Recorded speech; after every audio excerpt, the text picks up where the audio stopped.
ಜನ್ಮ ಬಂದಾಗ ನಾಲಿಗೆ ಇರುವಾಗ ಕೃಷ್ಣ ಅಪ್ಪ ಕೃಷ್ಣ, ಭಕ್ತಿಯಿಂದ ಕೇಳಿದ್ರೆ ನೀನ್ ಏನ್ ಬೇಕಾದ್ರೂ ಕೊಡ್ತೀಯಂತೆ. ನನಗೋಸ್ಕರ ನಾನೇನು ಕೇಳ್ಕೊಳಲ್ಲ.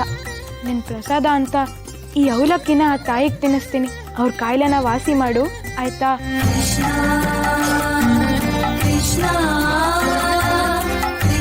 ನಾನು ಹೇಳಿದ್ದೆಲ್ಲ ನೆನಪಿರ್ಲಿ.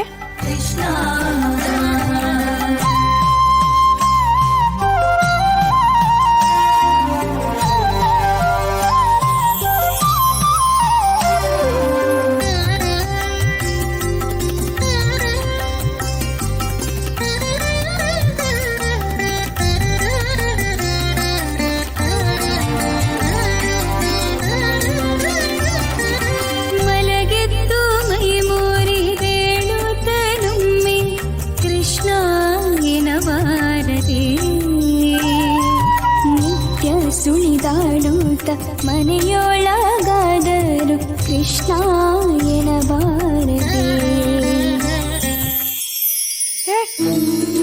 ಏನ್ ಮಾಡ್ತಾ ಇದೀಯ ನೀನು? ಅವಲಕ್ಕಿ ತಿಂತ ಇದ್ದೀನಿ.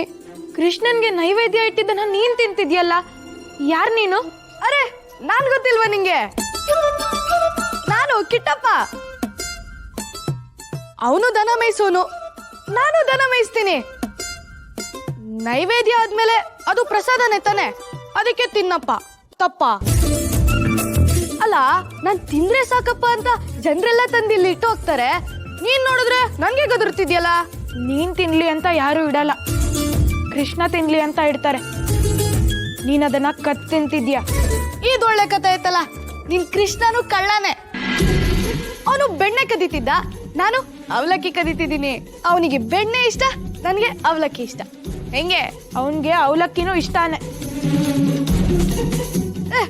ಮತ್ತೆ ನಿನ್ ತಕರಾರು? ಅವನು ನಾನು ಒಂದೇ ಅಂತ ಆಯ್ತಲ್ಲ. ನಾನ್ ತಿಂದ್ರೆ ಅವನಿಗೂ ತೃಪ್ತಿ ಆಗುತ್ತೆ. ಹ, ಕೊಡುಗು ಒಂದೇ. ಕೊಡಪ್ಪ, ಕೊಡುಗು ಒಂದೇ. ಸರಿ ತಗೋ.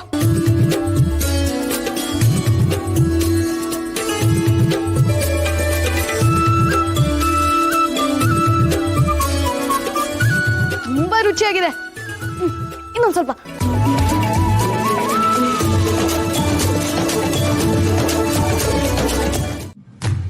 ಪಾಪ, ಆ ಕುಷ್ಠರೋಗ ಬಂದಿರೋ ತಾಯಿಗೆ ತಿನ್ನಿಸ್ಬೇಕು. ಕೃಷ್ಣನ್ ಪ್ರಸಾದ ತಿಂದ್ರೆ ರೋಗ ವಾಸಿ ಆಗುತ್ತಂತೆ.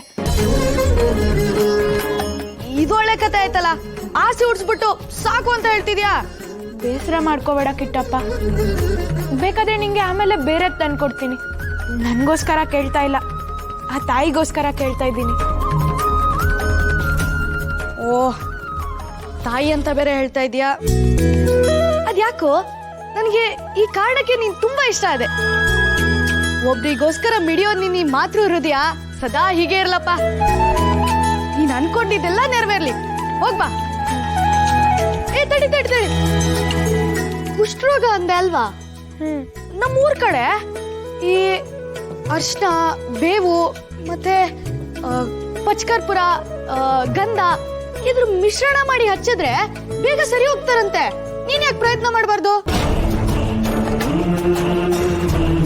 ಅರಿಶಿನ, ಗಂಧ, ಬೇವು, ಪಚ್ಕರ್ಪುರ ಇದ್ರ ಮಿಶ್ರಣದಿಂದ ವಾಸಿ ಆಗಿದ ಉದಾಹರಣೆಗಳಿದೆ.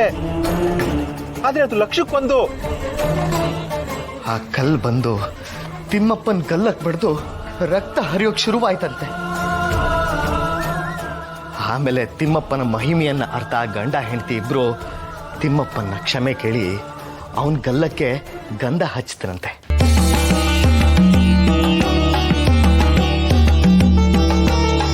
ಏನಪ್ಪ, ಎಲ್ ಕಳ್ದೋಗ್ಬಿಟ್ಟೆ? ಪ್ರಯತ್ನ ಮಾಡ್ತೀಯೋ ಇಲ್ವೋ? ಹಾ, ನೀನ್ ಹೇಳ್ದಂಗೆ ಮಾಡ್ತೀನಿ ಕಿಟ್ಟಪ್ಪ. ಅವ್ರ ಕಾಯಿಲೆ ವಾಸಿ ಆದ್ರೆ ನಿನಗೆ ಇಷ್ಟು ಅವಲಕ್ಕಿ ತಂದ್ಕೊಡ್ತೀನಿ.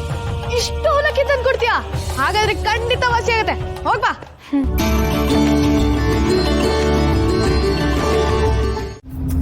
ಓಹೋ, ಶಾಂಭಟ್ರು ಬರ್ಬೇಕು ಬರ್ಬೇಕು. ನೀವೊಬ್ರು ಬಾಕಿ ಇದ್ರಿ. ನೀವು ವೈದ್ಯರೇ ತಾನೇ? ನೀವೇ ಹೇಳಿ, ಈಕೆಗೆ ಬಂದಿರೋ ರೋಗ ಎಷ್ಟು ಅಪಾಯಕಾರಿ ಅಂತ. ಎಲ್ಲ ಅಪಾಯಗಳಿಗೂ ಆ ಭಗವಂತ ಒಂದು ಉಪಾಯ ಇಟ್ಟೇ ಇರ್ತಾನೆ. ರೋಗಿಗಳನ್ನ ಆರೈಕೆ ಮಾಡೋದು ಪುಣ್ಯದ ಕೆಲಸ, ಹಿಂಸೆ ಮಾಡೋದು ಮಹಾಪಾಪ. ಕಾಯಿಲೆ ಬರಲಿ ಅಂತ ಯಾರು ಬಯಸೋದಿಲ್ಲ, ಕರ್ಮಕ್ಕೆ ಅನುಸಾರ ಅದು ಬರುತ್ತೆ. ಈಗ ಈಕೆಗಿರೋ ಕಾಯಿಲೆ ಮುಂದೆ ನಮಗೂ ನಿಮಗೂ ಯಾರಿಗ್ ಬೇಕಾದ್ರೂ ಬರ್ಬೋದು. ಆದ್ರೆ ಒಂದು ಮಾತು, ದರ್ಬೆ ಹಿಡಿಯೋ ಕೈನಲ್ಲಿ ದಂಡ, ಮಂತ್ರ ಹೇಳೋ ಬಾಯಿನಲ್ಲಿ ಬೈಗುಳ ಬಂದ್ರೆ ಆ ಭಗವಂತ ಯಾವತ್ತೂ ಕ್ಷಮಿಸೋದಿಲ್ಲ. ನಿನ್ನೆ ವೆಂಕಟನಾಥ ಬಂದು ಔಷಧಿ ಕೇಳಿದಾಗ ಊರಿಗೆ ಎದುರ್ಕೊಂಡು ನಾನು ಹಿಂಜಾರ್ದೆ. ಆದ್ರೆ ತಪ್ಪು ಅಂತ ಅರಿವಾಗಿ ಈಗ ನಾನೇ ಬಂದೆ. ತಾಯಿ, ನಮ್ಮ ವೆಂಕಟನಾಥಂದು ಒಳ್ಳೆ ಮನಸ್ಸು. ಶ್ರೀಕೃಷ್ಣನಿಗೆ ನೈವೇದ್ಯ ಮಾಡಿರೋ ಅವಲಕ್ಕಿನ ನಿನಗೆ ಕೊಡ್ತಾ ಇದ್ದಾನೆ. ನೀನು ಪುಣ್ಯ ಮಾಡಿದ್ಯಮ್ಮ. ವೆಂಕಟನಾಥ, ನಿನ್ನೆ ನೀನು ಬಂದು ಕೇಳ್ಕೊಂಡು ಹೋದಾಗಲೇ ನನಗೆ ಅನುಮಾನ ಬಂತು. ಬೇವು, ಪಚ್ಕರ್ಪುರ, ಅರಿಶಿನ, ಗಂಧ ಎಲ್ಲ ಹಾಕಿ ಔಷಧಿ ತಯಾರು ಮಾಡಿರ್ಬೇಕಲ್ವಾ? ಹೋಗು, ನೀನೇ ನಿನ್ನ ಕೈ ಹಾರ ಗಂಧ ಹಚ್ಚಿ ಅವಲಕ್ಕಿ ತಿನ್ಸಪ್ಪ. ರೀ ಶಾಂಭಟ್ರೆ, ಮಾರಕ ರೋಗ ರೀ ಅದು. ಆಚಾರ್ಯರೇ, ದೈವ ಸಂಕಲ್ಪದ ಮುಂದೆ ಯಾವುದೂ ಮಾರಕ ಅಲ್ಲ. ಧರ್ಮದ ಹರಿಕಾರ ಕರ್ಮದ ಪರಿಹಾರ, ಧರ್ಮದ ಹರಿಕಾರ ಕರ್ಮದ ಪರಿಹಾರ ನೀನಲ್ಲವೇ